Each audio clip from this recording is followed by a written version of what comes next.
All right. So welcome, all five of you. um, my name is Austin Bingham. I work for and part own a small company about an hour east of here in Asker, if you know where that is, just south of Oslo. Um, we do a bunch of Python consulting, training, contract development, all that kind of stuff, coaching, mentoring, you name it. Whatever somebody will pay us for, we'll do it. And it tends to be in Python. We are known for that. What I'll be talking about today, you can read the slide, mutation testing in Python with Cosmic Ray, and we'll talk about the theory, what is mutation testing, and we'll talk about some of the nuts and bolts of actually doing it. Most of this talk, most of the material, it doesn't matter if you know Python or not. Mutation testing is a general technique. Just by show of hands, who is already quite aware of what mutation testing is? Okay, half-ish of the crowd. Okay, so there's a reason to talk about the first part. Okay, good. But so again, yeah, if you're not a Python expert, don't worry. Very little of this has much of anything to do with Python per se. Yeah, go over a bit of the agenda here. An introduction to the theory of mutation testing. This is quite an academic topic, actually. A lot of interesting academic elements to it that I would love to, given infinite time and money, address. An overview of the very real practical difficulties we were just talking about a second ago. And we'll look at Cosmic Ray. This is a program and application we've written to do mutation testing specifically of Python code. Most mutation testing tools that, in fact, all that I can think of are language specific because of the details of how mutation testing works. I know there have been efforts to produce frameworks that were language agnostic, and I don't know if those have gone anywhere. It seems like a tremendous effort that would be riddled with really, really hard problems that may not be worth putting the energy into. I don't know. And I know there's some LLVM level mutation testing efforts as well, so those would be more pan language, I suppose. And time permitting, a demo. I think we'll have plenty of time.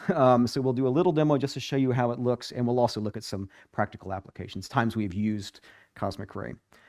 And we can take questions and probably just talk amongst ourselves. I know that at least one other person has some real experience using mutation testing in very different environments than your standard Python program, so it's interesting to compare. Well, two folks have experience using mutation testing, so we can have a panel discussion. Okay, so mutation testing. This is from pitest.org. pitest is the gold standard mutation testing tool for Java, for the JDK universe. Mutation testing is conceptually quite simple. Faults or mutations are automatically seeded into your code. We take your source code and we just change little bits of it. And then when you run your tests, and if the tests fail, then the mutation is killed. And this is good. If your tests pass, it means that the mutation lived, and your tests are probably not good enough. There's a couple of reasons the mutation might live. One, bad test suite. Two, dead code. There's a couple of reasons.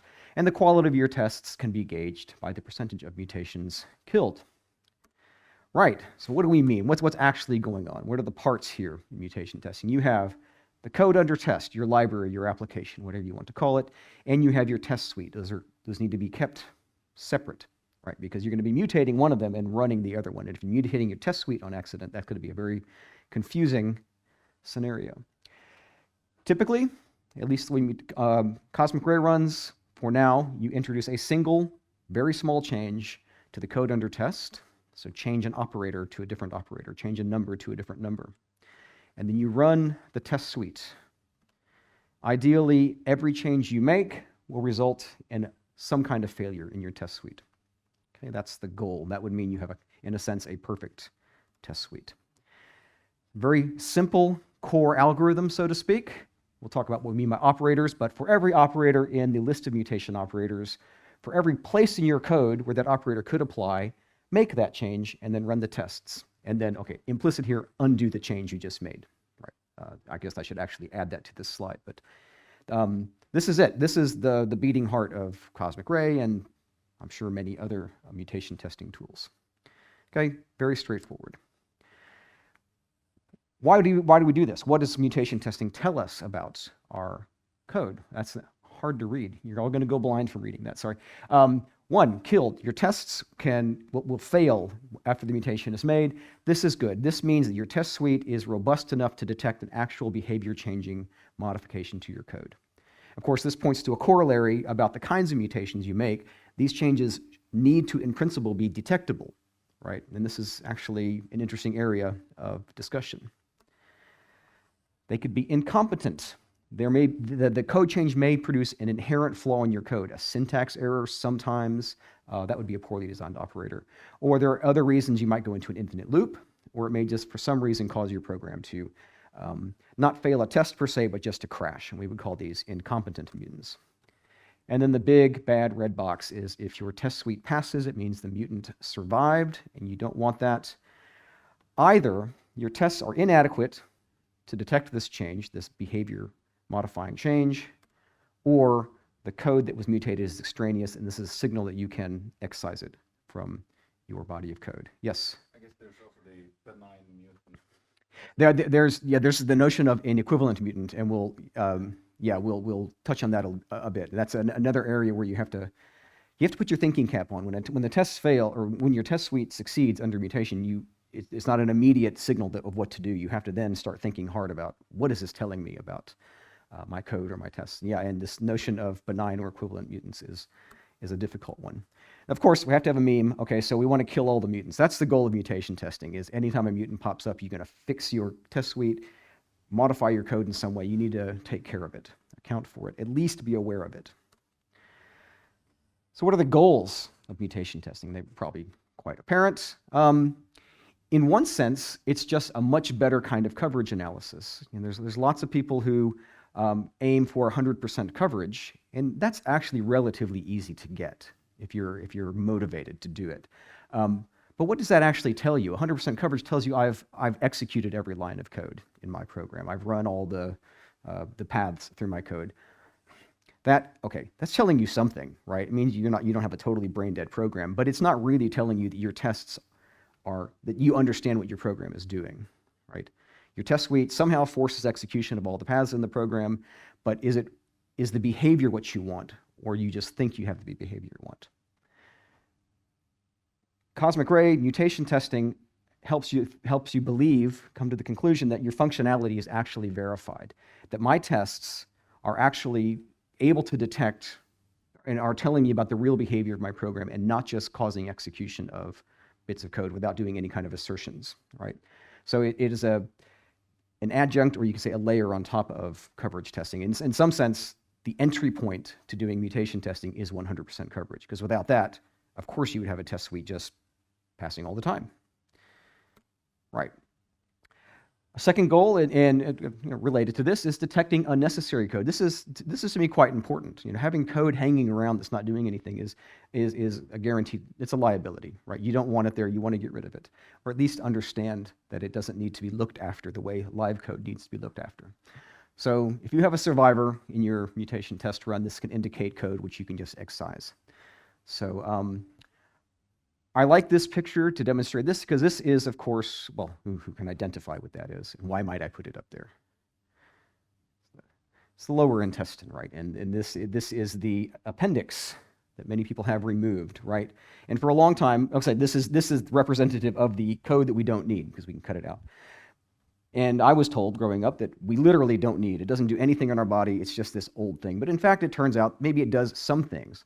And this helps me to illustrate the idea that when you get a survivor, you need to look hard at the thing that has survived and decide, what does this really mean? Do I not need this, or do I need it? What role does it play in my universe, right? So this is another possibility when you have a surviving mutant, is that you can just remove the code. Okay, I hope you're getting the picture that it's kind of a simple idea, right? It's a straightforward thing conceptually. A question a lot of folks have immediately is, what kind of changes are you going to make to the code?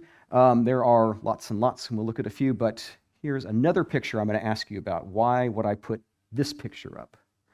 You recognize this? Yeah, it's a moth, okay, but okay, what did this moth do? It evolved in front of our eyes, so to speak. So this moth is a lot of them are in areas like Birmingham in the UK, where there's a lot of limestone buildings that were at one point very, very bright white. And these things were very, very bright white as well, so they wouldn't be spotted by the birds.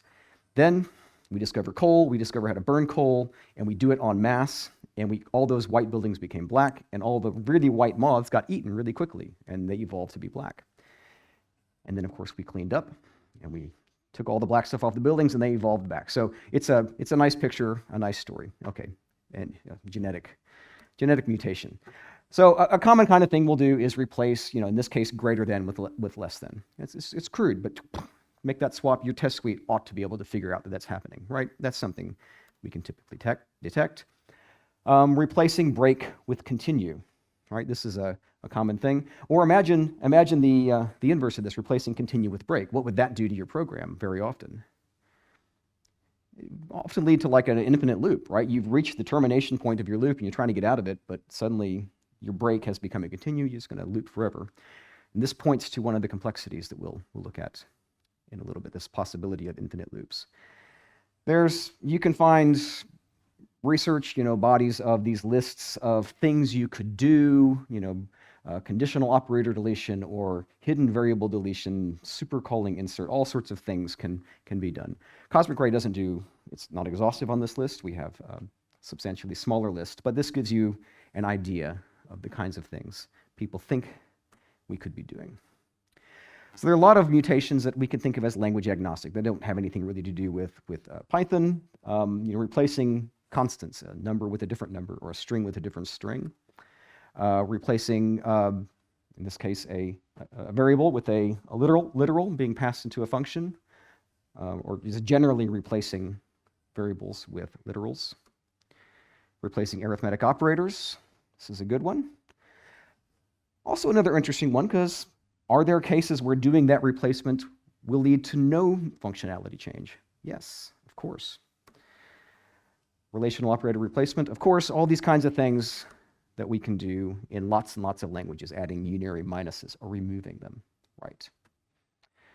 There are some that are more specific to, say, object-oriented languages, right? So maybe changing public to private, or removing a method overload, swapping base class orders. I suppose this might cause a problem in C++, but it certainly would cause a problem in Python, right? Python is very sensitive, in fact, to the order of your base classes, and so this could wreak havoc. Yes? Let's see how the access modifier change anything there.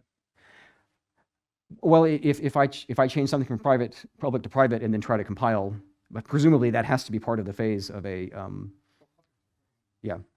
The other way around, that's an interesting one. Maybe, private to public. Yeah, it's a good question.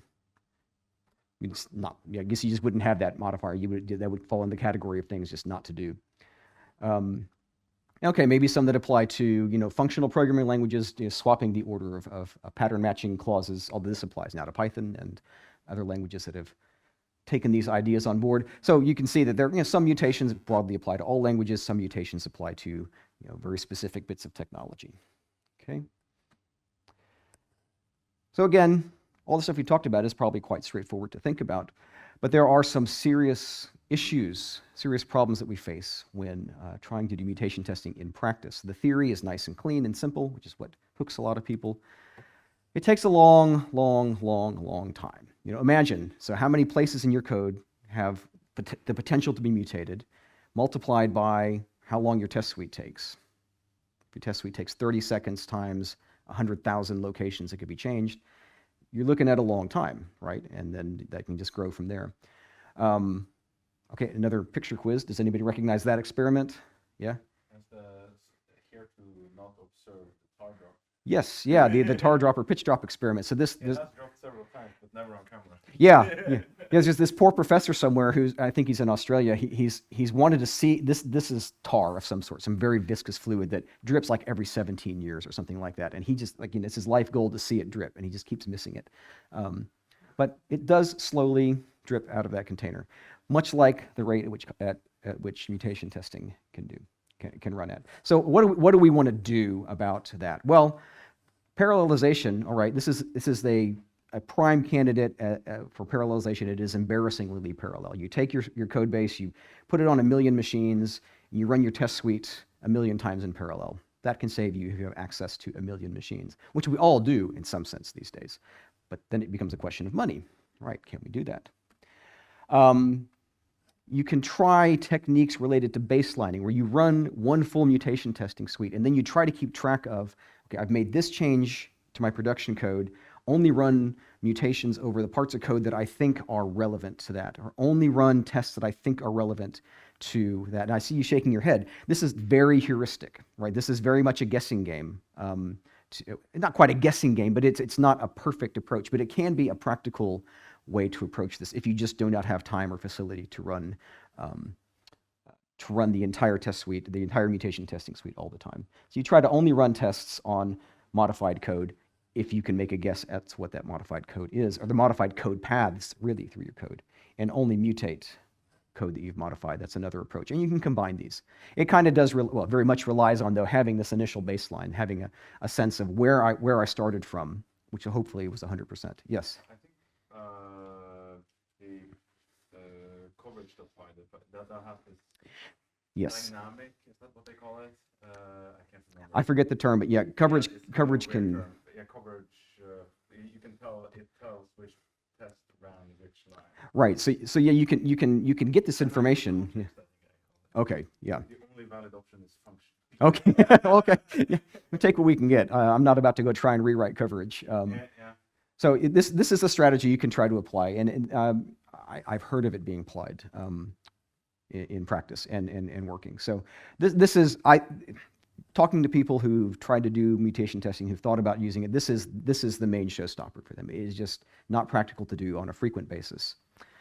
Or you could try to speed up your test suite, right? Do what we've been told this for years now. Your test suite should run super fast, and of course, that's really hard to do. So maybe this is motivation to try to speed up our test suites. Okay.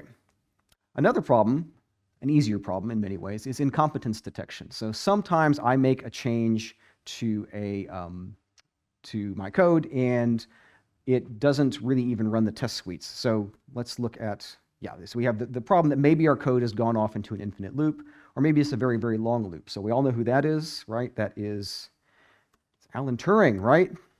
Right, he played Alan Turing in a movie. I like that animation. So if I want to know I've made a change to my code, isn't going to enter an infinite loop, he's told us that you will never be able to know that. Not generally speaking. He proved that, right? Famously. So, and I think he basically said, you cannot generally detect if you've made code that's going into an infinite loop. You just have to kind of run it and put on your thinking cap. And this happens frequently in mutation testing. Let me just go back here. I should have a note here. The standard thing to do, of course, is just timeout. Like say, I know my test suite ought to run in like 10 seconds. So if it takes a minute, I'm just going to kill it and call that killed, and say that's successful. Okay. This is a sneakier problem. This can be very language specific. So here's a body of Python code. I apologize if you're not a Python reader. There's a mutation I can make in here, which is difficult to impossible to detect with any test that I can think of. This is from the Python standard library's documentation telling you how to use this class here, a double-ended queue. And this is a function for consuming an arbitrary iterable. You just want to force it to evaluate all of its values. If maybe it's a lazy input iterator. And it's telling you make a double-ended queue that takes that iterator, but the double-ended queue's length maxes out at 0, right? So we're leveraging the fact that this constructor here will just consume whatever you pass into it, but it doesn't consume any extra memory, so it's a way to consume iterables if you need to force their evaluation. Cosmic Ray is going to look at this and go, oh, I see you got a nice 0 there after maxlen, and I'm going to make that a 1 or make it a 10, right? Functionally, this is going to be exactly the same. The only way that you could tell that there's any difference is maybe monitor memory usage for that extra 10 bytes or whatever it's allocating. It's conceivably possible. After all, it's just a computer, but it's the kind of test that you would never sensibly write, right? So there's a whole class of things like this, we call equivalent mutants, where I made a mutation, and it's a sensible mutation in some ways, but it is not really detectable in any practical way. And this is one example, and I like this example because it comes from a very authoritative source, the Python standard library documentation. I don't know what you would do about this, except you just tell your tool not to mutate that. You have to just tell it not to touch that 0. Right. Okay. Okay, I should have shown that before. Okay. It's another interesting one in another Python-ism. You may have seen this kind of code in .py files. And what it says is, if this magic variable dunder name is equal to that string dunder main, then I do something special. And this condition only holds when your module is being run as the top-level module, right? When it's the main driver, which it will never be in a test suite, right? So if there's complicated code in this body that gets mutated, your test suite is really completely incapable of detecting it because this will never be run in that situation. So it's another situation where you need to somehow tell your tool, please just don't mutate anything inside there. Yes? Another thing you won't detect is if you just change main to none or to 0 or to anything. Yeah, and another good point. Yeah, that because the whole condition is always false. Yeah, yeah, yes. Can you guide it by coverage data? Guided on what? Yeah, so this is similar to what he was saying a second ago. We can point coverage at our code and then have a sense of what drives what and see that this is maybe never run. Yeah, that's another way to use coverage analysis. Yeah, but it's these thorns, right? You look at this nice graceful theory of mutation testing, and then there's all these gut punches you get about things that are hard and that make you not want to do it. Okay, so that's the theory of mutation testing, and we are doing well on time. So that brings us to Cosmic Ray. Right, this is the tool we've been working on for a long time at this point. I learned about mutation testing from Seb Rose at ACU, or some London conference at one point, but he got me hooked, and I thought I could write a tool to do this. Right, how hard could it possibly be? And that was 10 years ago. The tool is fairly capable at this point, but it doesn't get a lot of attention these days. We don't have time to put into it. Is that talk that had the kill all the mutants image? I don't think that's. I think I made that slide myself. Okay, yeah, I think Seb's. I felt like I've seen it before. Maybe. I've certainly given this presentation before. So, so if you want solid proof that Cosmic Ray is a good tool, here's what used to be Twitter X conversation about mutation testing. Somebody says mutation testing sounds cool. Somebody else says any recommendations, and somebody says da da da. But the Python 1 Cosmic Ray has decent design. Okay, on Twitter, this is, you know how Twitter normally is, right? So this is incredible to get some love in that cesspit of discussion. I like to think the design is good. In some ways, I've used Cosmic Ray as a testing ground for completely orthogonal things. I want to try a new design approach. I want to try new tooling. Cosmic Ray has been a sandbox for that. So I think it's evolved to a pretty good design. There are a number of implementation challenges we needed to consider when we started writing this. We had to, we're building a kind of Tower of Babel here. We have to somehow figure out which mutations to make. I've got a bunch of Python code and I've got a test suite, and I have to just, what do I do to even figure out, just from the get-go, how do I mechanize that, automate that? I then have to somehow make these mutations one at a time, right? I can't hire somebody I could, but you can't really hire somebody to go and do that. You need the machine to do it. So what's the technology I need to apply to make that work? I then need to run the test suite against each mutant. That's not so difficult, although I tried some very complicated approaches at first, which are dumb.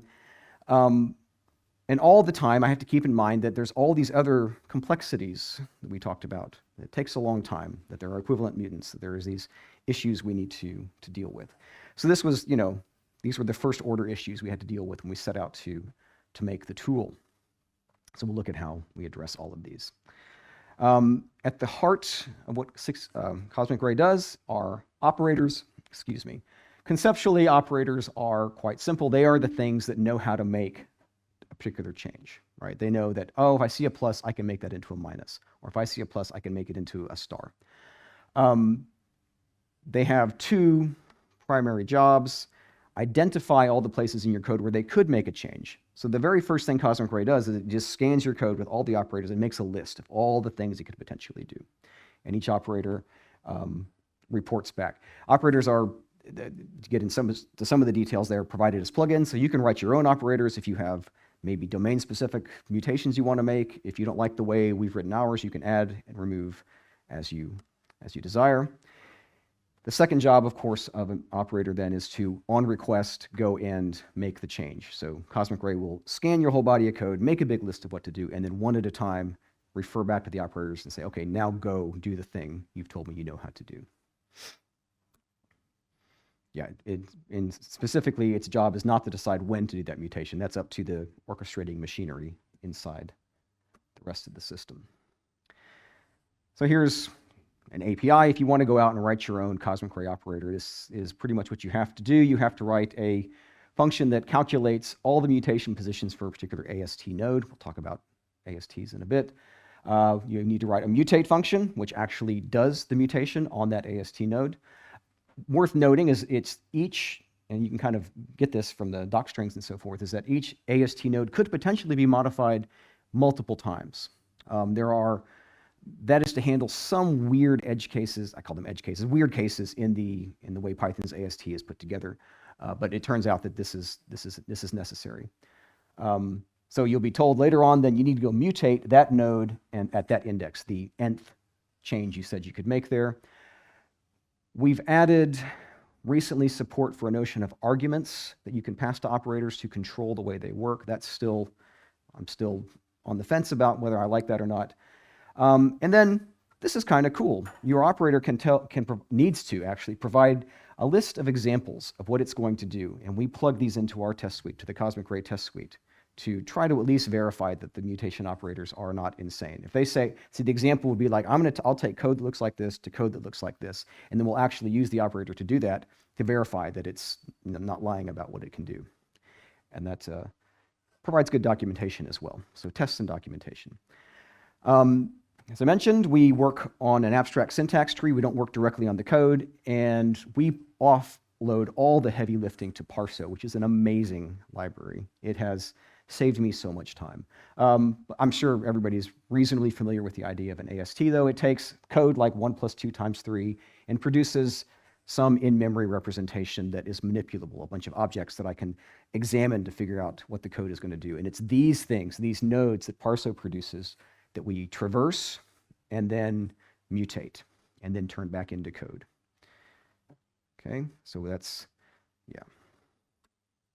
So we use Parso elements for generating ASTs from Python source code files, and then taking modified ASTs and writing those back out to disk. This is another superpower that Parso has, is its ability to take an AST and produce the exact code we've always wanted it to be able to produce. It does a very good job at this. This points to a subtle limitation, subtle depending on what kind of code you write, of Cosmic Rays. It only works on pure Python code. Of course, Python programs can involve C extension, Rust extensions, Cython, all sorts of stuff that we just do not handle. In fact, we probably do not handle them very gracefully either. There are going to be times, I bet, when Cosmic Ray just kind of freaks out when it runs into a module it doesn't recognize. It's open work there. But yeah, we lean heavily on Parso. So putting all of this together, the first thing we do when we run the initialization phase of a Cosmic Ray test run is we generate an AST from a source file. We then use our built-in operators in Cosmic Ray to actually calculate the mutation sites by scanning the AST. We then, one by one, mutate the AST, and then use Parso again to write that converted AST out to disk.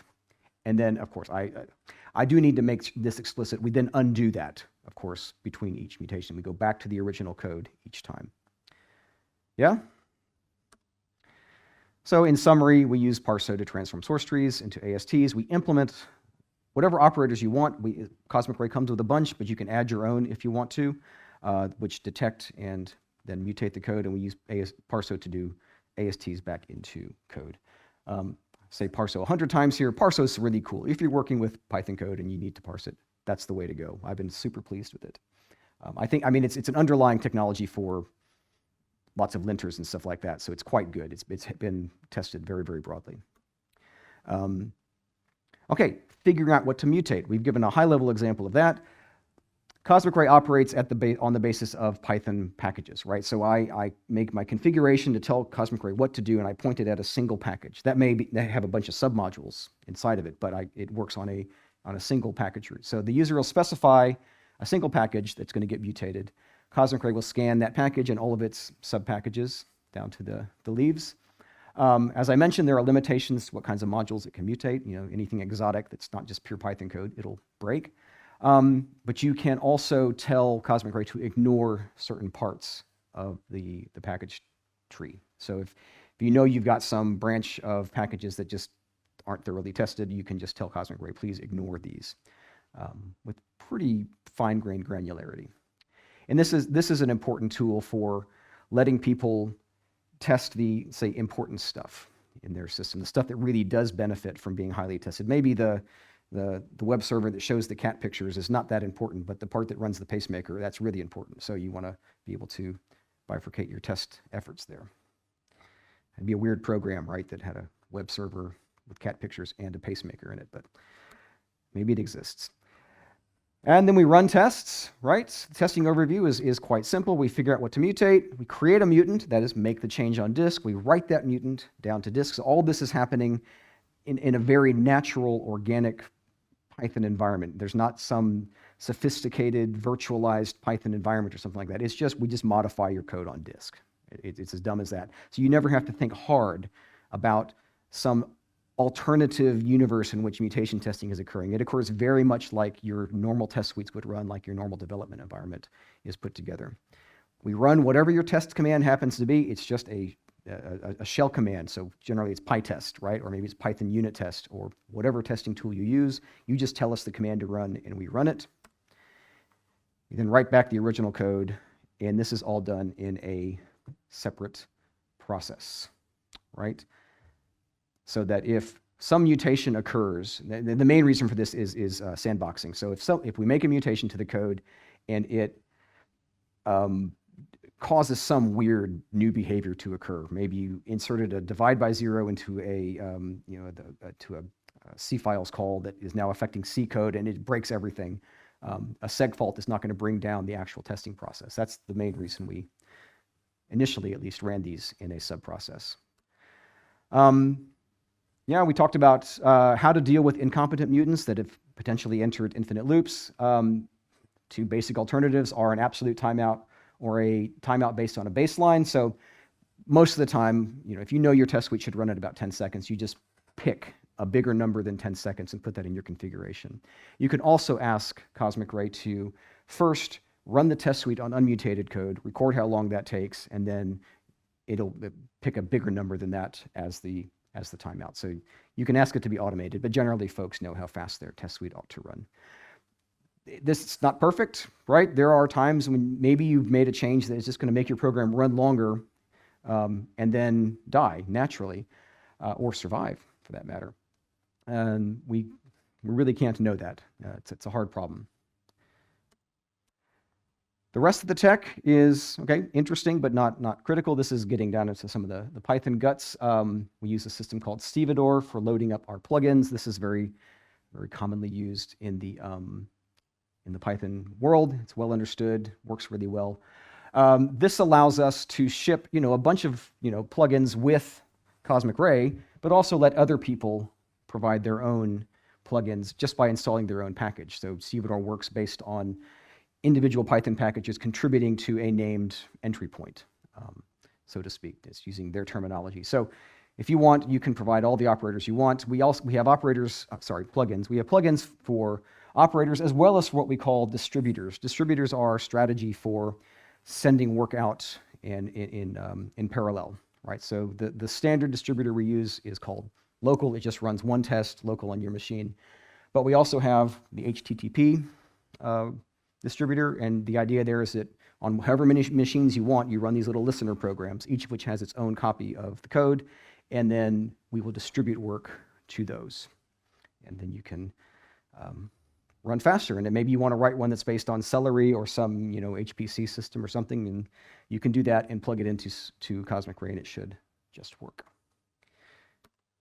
Okay, we use SQLite and a little SQL Alchemy layer on top of that for storing the work manifest. So I mentioned that at the beginning of a Cosmic Ray run, we scan the entire body of code to figure out what the work coming up is, and we just write every one of those as a line into a database. And then the actual execution phase is just marching down the lines in that database, looking for any line that doesn't have a result in it already. This is it's super convenient, right? It's good having a little database I can write to. It also has the immeasurably valuable quality that I can stop and restart a cosmic ray run, and it will pick up where it left off very naturally. Because cosmic ray, its algorithm is dumb. It looks at the database and goes, find a row that doesn't have a result in it. And then that becomes the next thing I run. As results arrive, we stick them in the database. And that way we can keep track in a very natural way of where we are in the run. Right, we use I'm sorry, I don't have this set up so I can see my next slide, so I'm sometimes getting ahead of myself. Yeah, so we keep track of the work to be done in a database, and we only schedule work items that don't have results, and this allows interruption and resumption of runs. And it's a natural place for the results. That's where we keep track of killed, survived, incompetent, and so forth, and the output from the test runs. We use click. If you're writing a command line interface in Python and you're not using click, you're doing it the wrong way. I feel quite confident in saying that. It's an amazing tool. And we use it for everything at 60 North. It's just great. Someday somebody will write something better, but for now, this is the king. It's really good stuff. So if you've never run into it and you're using any other package for writing command line interfaces, I suggest at least exploring this to see if this will improve your life. Yeah, it's part of the Palettes project.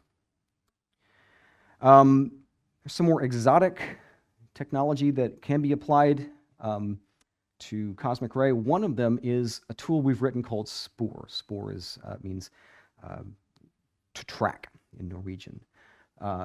And the idea of Spore, well, let's motivate it a bit. We have these problems that we talked about earlier of code that can never be reached, right? One way to deal with those would be like to use comments, pragma comments that say, comment, please don't mutate this, like you would do for a lot of linting tools and stuff, to turn off linting rules and stuff. That's how MutMut works, and we have support for that as well in Cosmic Ray, but I've always kind of hated those kinds of tools because what if I need to put two things on a line? Suddenly it's just ugly. It's a hack. It's always felt like a hack to me. No matter how well it actually works in practice, I just don't like it, right? So this is my personal aesthetic coming up. And I said, okay, I was at a conference talking with David McKeever. You probably met him. Very, very smart guy, super nerd. And we start thinking like, well, can we just have an external file that points into the file that says, don't mutate or apply some data with that line in that file. And of course, that's really easy to do. The problem is, how do you keep that file up to date with changes in the code, right? So we thought real hard about it, and I set off to work and ended up writing this tool, which attempts to do that. It allows you to have an external file with metadata in it that refers into other files. And then as your code changes, you can run Spore, and it will try to realign these anchors, we call them, with the code in there. That's a whole other talk in and of itself, actually, very interesting talk. But so there is an experimental plugin, so to speak, for a filter, technically, for Cosmic Ray that will run Spore and try to and figure out places that it's not supposed to be mutating. And it works, but it's not very well tested, and there may be some bit rot in the program. But it's a neat idea. And it uses some really cool algorithms from genetics research and stuff. There's some neat computer science involved. It's another one of these kind of engaging projects that will never pay the rent, but will always be fun to work on. So this exists, you can try it out, and you can use Spore for all sorts of other stuff. The idea really was to make a general purpose tool that would allow people to do exactly that, associate data with source code, or really any text file, without having to embed it in the source code. And then you can track it in Git or whatever like that. It's a neat idea. So this is the fundamental idea. Okay, so there is, as ever, a mountain of remaining work. Improved metadata anchoring. This is something related to Spore, but better ways of putting signals in the code or somewhere telling the tool what to do and what not to do, guiding it with metadata. Support for more kinds of modules. There's no reason we couldn't, in principle, work with, say, Python code. It would be more difficult to work with C++ code or Rust. That just feels very, very much different to me. But there are certain certain dialects of code that we could probably work with quite naturally. Better integration with coverage testing, as has been discussed here. This is something that it's kind of obvious, right? There's only 24 hours in a day, so it hasn't received any love. More operators. We have a good swath of operators that have proven themselves quite robust and effective, but there's always more, especially as the language changes. In Python, the last time I really seriously wrote operators was probably in Python 3.9. The language has evolved. 13 RC1 just came out, so there's new language features that just aren't represented in our list of operators. Match, for example, is not accounted for, I believe. I think there's one more. Higher order operators. This is something that comes to us from the research end of things. And I don't know a whole lot about the theory, but the idea fundamentally is you make multiple changes at once, and then if those work, then you can determine if the mutant is killed, then you can presume that those are all somehow okay, and if it survives, then you need to bisect down to the one that actually caused the failure. Again, I'm waving my hands here because the details of it are, I just know this exists. But this is something that is supposed to help deal with the runtime growth, that you can, by running more mutations at once, you can reduce the amount of work you have to do. Okay, that was theory, that's implementation. I want to show you that it actually does work from a real project that we worked on at 60 North. This is oil reservoir modeling software. Our history is in oil and gas, so it's a pretty picture, right? A lot of data in the oil and gas world is stored in a format called seg-y, which is not a format, it is like 30 formats. But we wrote segpy to parse these files because we needed to for some reason. Seg-y, the format, comes from way back in the day, and it used to run on these old IBM System 360 systems. And from that heritage, you have a special floating point format, right? The IBM floating point format. I don't know what its official name is. But we at some point realized we had to be able to deal with those kinds of floating point numbers in the files, and so we had to write this function, IBM to IEEE, to turn them into real floats, God's floats, right? And that's what this does. And you look at that, it looks okay. It works, right? This will pass every test you throw at it. But it has an inefficiency in it that we would never have found without Cosmic Ray. An inefficiency that might matter, but it's interesting that it was found at all. There's a test in the test suite for this that passes in all zeros and expects that to come out as 0. So all zeros in 0, 0, 0, 0 is going to come out unchanged, 0, 0, 0, 0, 0. We ran Cosmic Ray on this, and it flagged this here. So we've broken up the input, big Indian bytes, into individual bytes. And Cosmic Ray has said, well, it seems that if I mutate that operator, or I take it away, I think is what it did, nothing changes. You had a survivor. And it just turns out that the relationship between IBM and IEEE floating point is that if it's all zeros, then A is always guaranteed to be equal to B in that case. And this is an unnecessary check in this optimization here. So we're trying to speed things up by detecting 0 and then returning 0, but it turns out that this is unnecessary. You can make any change you want here. Let's see, I think we have a better... Yeah, so Cosmic Ray made some kind of change like this. Or no, here we started using, we modified the test as a result using Hypothesis, which is another amazing tool. Another shout out to David McKeever, an incredible tool. Cosmic Ray told us you don't need that A equals, and we said, okay, we took that away, and we updated this test to pump in all the integers from 0 to 255 as the first byte here, and you always get 0 out as long as these are all zeros. Cosmic Ray had detected that we had an unnecessary bit of analysis going on in our function. Okay, that's, it's not going to save the world, but it's kind of cool, and it gives you an idea that this can actually provide some practical results with very little effort, really. As long as you have the time to do it, it's really just pushing a button. So, right, demo. Let's see if we can make this work. Okay, thank you. You should talk to Alexander and Jürgen. Jürgen had a talk here. They've also written a library for seg-y. Oh, okay. Yeah, there's a couple floating around. seg-y.io. Yeah. I think I had to use that at some point. Are they from Equinor? Yeah. Me too. Oh, okay. Then I have certainly worked with that because. Okay, sorry. A total other project. I had to load some. We'll talk later. Yeah. I think I have some bug reports actually filed.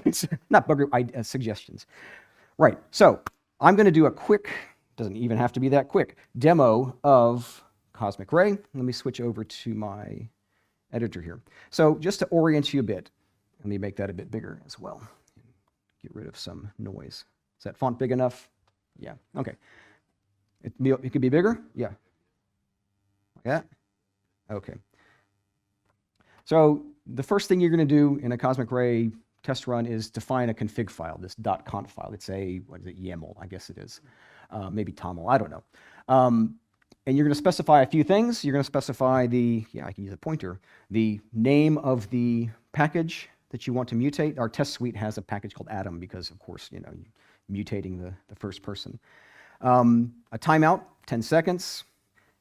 Any modules that you want to exclude, the command you want to run your tests, and the name of the distributor you're going to use, in this case, local. So we're just running a bunch of PyTest-based tests using the local distributor. Just to show you that all that code exists, let me scroll down here. Here's the Python package called Atom, and it's got a bunch of files in it, 3 files. And we have our test suite here, which has a bunch of tests. And this test suite provides 100% coverage for the Atom module. The first thing you need to do then, let me just close that, is initialize, let me do that, is initialize Cosmic Ray init. So I'm telling it, Cosmic Ray, please initialize a results database using this config file. So I'm going to go ahead and run that. It thinks quick. All it's done there is loaded up all the source code, run all the operators over it to figure out what could be mutated, and kept a line in the database for each of those things. The real fun stuff, and in fact, I meant to make sure I wanted to make a note to do this. Let me find a good body of code here. Yeah, if you watch the code here on the screen, I'm about to kick off the actual mutation testing run. So this exec command here. So you'll see it start printing out the work it's doing, and you'll see occasionally you'll see things blip, change up on the screen. That's Cosmic Ray making the changes. Okay, so it's doing a bunch of work, and I think you see things happening, right? Each of those is a single mutation that is then being tested with the test suite. You can see we're paused here, right? It seems we're paused because we replaced break with continued and entered into an infinite loop. So we're going to break after 10 seconds. Continues doing its work. Think. Yeah, more thinking, more working. Okay, and now it's done. And so what are the results? So the CR report is a tool we have that analyzes that little database and will tell you it ran 67 total jobs, 67 of them are complete, and there were 0 surviving mutants. Okay, so this is showing that Cosmic Ray can run all these tests and report useful information. But let's show it actually finding a survivor. The way to do that is to come in and take one of these tests and comment it out, right? I've taken away a test, which means that there's now some bit of behavior in the program, in the package, that doesn't have any code, any test checking for its behavior. So we should end up with a surviving mutant in this case. I have to reinitialize and then rerun, and that'll take the same amount of time. Yeah, I should figure out how long this takes and learn a song that's exactly that long, and I could sing that song every time. But it takes about 20 seconds, I suppose. But yeah, I don't think we see any information here claiming that there's a failure, but then we'll do the CR report in a second, and we'll see that it detected some survivors. Okay. Great. Total 67, all of them ran, 2 surviving mutants. Cool. Can we get more information? Let's look at this file here called, we have another program called CR-HTML, which is it just analyzes the database and spits out some HTML based on what it sees there. And if I refresh this, yeah, we ran it at 17:08:50, 67 jobs, and here's the job list. Let's find something in red. Here we go. Before I look at those results, let's look at the tests that I took away. The test here was that atom1.constantNumber returned the number 42. That's what I expect. And if I look in atom1 over here, and I look for constant, if I could type, this would work. constant number. There's a function there. All it does is return 42. But of course, Cosmic Ray is going to see that and say, no, you now return 43, or you now return pi, or something like that. So if I look at the results here, we see the Cosmic Ray said, yeah, I came in here. I went to that function. I changed it from 42 to 43. And here's the test suite results here. And we see that I made that change, and yet everything survived. So you need to figure out what's going on, right? This is the nature of the feedback you get from Cosmic Ray, or really any mutation testing tool. Okay, everything worked. Okay, that's it. That's if that motivates you to go and try Cosmic Ray or any other mutation testing tool, it's an interesting area. It has a lot of potential that is untapped for reasons we've discussed, but that you have there's a convert here in the room. He can tell you what it's like, in production, in real life. And we've used this with clients on other projects that I'm not allowed to talk about so much, but it can be a practical tool in the real world, but it takes some thought and planning. And a discussion we were having earlier was that maybe if you use mutation testing from the beginning of a project, it actually guides the way you build the project, and it may lead to better, or at least different approaches to coding things. I've always been a fan of using tests to guide the way I write my code, and this is maybe another example of that. Good testing results in better design, almost always in my experience, and this is maybe another example. So that's all I've got. We have, I think, some 10-ish minutes for questions, or we can talk or whatever, or just go get a beer, anything. Are there any questions? I am not buying. But it's open bar tonight, right? So yes, I'm buying. Yeah, I'm buying at the party tonight. Yes. Yeah, I don't know how. So I use not. Mm-hmm. I haven't used Cosmic Ray, but one of the big frustrations with MutMut was that usually when you start running, you expect the whole thing to take overnight. Right. But I can start looking at the stuff. It does tell me, oh, there's 6 survivors. Yeah. Well, I would really like to check those out and start coming up with some actions. So Cosmic Ray I'm echoing now, is designed to let you analyze the results as it goes. So this SQLite under the hood, it's got transactions. It's perfectly capable of reading the results. And so you should be able to run the CR report, CR HTML tools as you go without interrupting things. And then there's kind of this enhanced metadata, as you said. Mm-hmm. It would be great to then look at something, and even if they say, no, that's fine, in a way, and I use this. To use sport, that again, that is a tool that should work. Yeah. I mean, I know that its guts are pretty solid, but it's also it's not perfect. It is somewhat based on heuristics, and if you make massive changes to your source code, Spore can just get lost. It can just report that it can't make a quality match anymore. No, but it's really just in the process of going through all of the survivors, which is sort of my goal here, to kind of look at all the survivors and make some. Then I might want to rerun. After I made some changes to the test or so on, and then during that, I just want to go. That's not an issue. That's not an issue. Yeah, so you could just go into Spore and keep track of all those things and say, don't test this, don't test this. Yeah, that should be a very well supported use case. I mean, that's the basic idea, but whether it work for you is dependent. But give me a call. I would, I won't even charge you to talk about it. I would really. I mean, that's not entirely impractical, right? That there's some button on here that says add this to the Spore file and ignore it, or make it a priority or something. All these things are possible. It just 24 hours. Yeah, only 24 hours in a day. If we could just fix that, then everything would be okay. Anyhow, that's Cosmic Ray. That's mutation testing.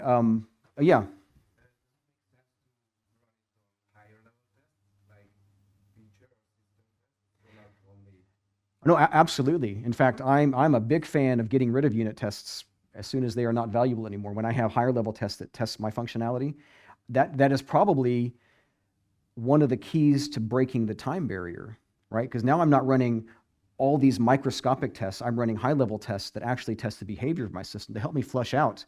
This would be a great way to flush out what is actually not used.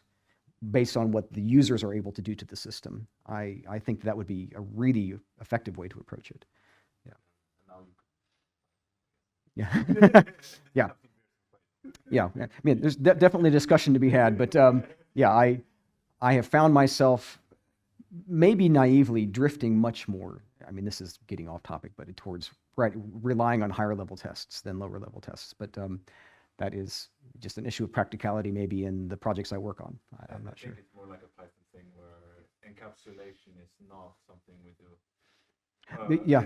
Have support for it, so it's sort of like. Well, yeah, okay. I do encapsulation. I'm just not forced to do it. Yeah. Like hide all of these details and don't have tests for it. Yeah. Right. Yeah, that's a good point. Yeah, there's no way to prevent something from being tested in Python. I can always dip under the hood and break things. Yeah, lots to talk about. Well, yeah. Mm-hmm.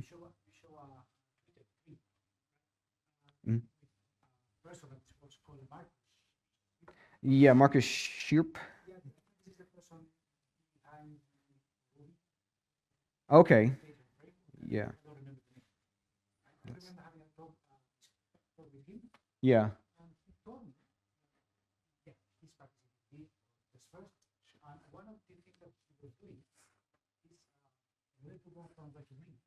Mm-hmm.